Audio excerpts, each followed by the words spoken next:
sono alcune fasi dell'anno nelle quali si fa molto presto a fare delle previsioni, un po' è quello che accadrà in corrispondenza di questo fine settimana per la presenza di un granitico anticiclone che caratterizzerà un po' il tempo sul nostro territorio. La mappa del suolo prevista per domenica fa vedere appunto la presenza di questa alta pressione con vari massimi. Un massimo l'abbiamo in Inghilterra, sull'Europa centrale, sul Mediterraneo tra i 1020 e i 1025 ettopascal, e questo ci donerà un fine settimana all'insegna del bel tempo del sole. Segnaliamo soltanto un lieve calo delle temperature alla volta di venerdì, ma poi risaliranno nuovamente tra sabato e domenica su valori anche attorno ai 35 gradi in pianura. Diciamo subito che si tratta di temperature superiori alle medie del periodo. Quando parlo di medie del periodo intendo la serie storica che va dal 1981 al 2010, quindi abbiamo un tempo prettamente estivo ma piuttosto caldo.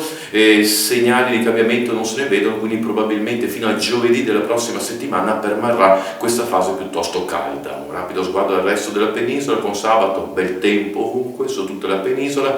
Domenica segnaliamo soltanto dei temporali in più sulle Alpi di nord-ovest. Con ora ho detto tutto, se avete tempo e voglia ci vediamo nel prossimo appuntamento.